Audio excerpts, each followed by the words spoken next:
Hi, hello everyone, my name is Mariana and welcome to Mission Violin Project. Today I'm going to talk again about how to improve the intonation when you're playing the violin. Okay, so if you didn't watch my previous video, I recommend that you do so then you understand what we are talking about on this video right now. Alright, so, and don't forget to subscribe to my YouTube channel and also to follow me on my social media, more specifically to Instagram, so you can have more access and content about violin playing. Alright, some more tips about intonation. So, one of the tips I'm going to talk about, it might be a bit controversial among teachers. Some teachers prefer not to use stickers for placing, for helping students to find the right spot. I prefer to do, but I don't like to use the stripes. I really like just to use just these round stickers, as you see, and I also don't use more than that. Actually, you can find on internet a lot of charts in which you have like the place for every note from here until the end of the fingerboard. I think that's a bit too extreme for me, so I just prefer to place like one spot for the first finger, another one for the second, and then from now on I don't use more. Maybe if I want students to start to do some harmonics, I place one finger, one sticker around here, but that's it. I don't do more than that. It helps to improve the intonation, sure, but then the question is, if intonation and improving intonation is about inner hearing, why should we use visual aids? And actually that's the controversial that there is among teachers. But in my opinion, I think it depends a lot to students' age. For example, with little children, I like to use these stickers.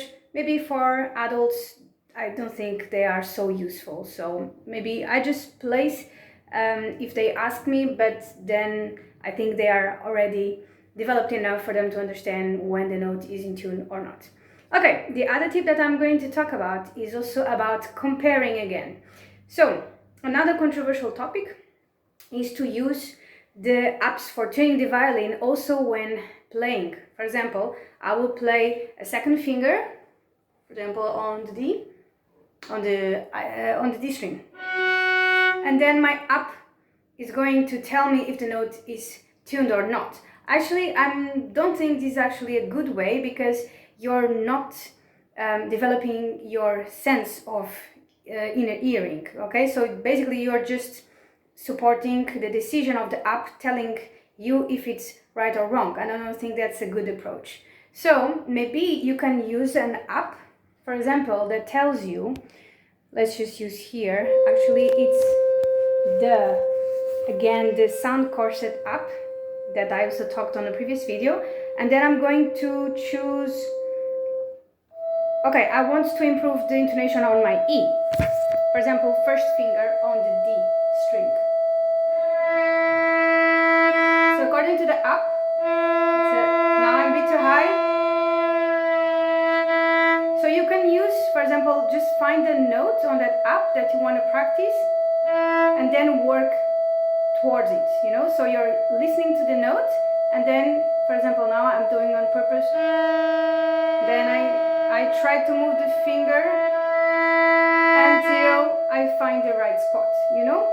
So I hope this is useful. So again, then I'm using the app for the intonation, but not the visual one. So let's just stop here for a moment.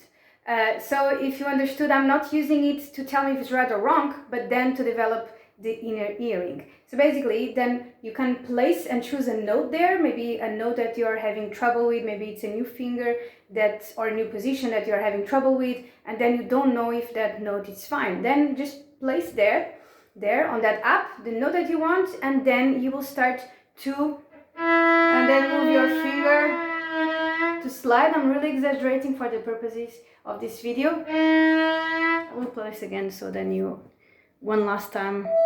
All right. Now it's not there. Now it's cool.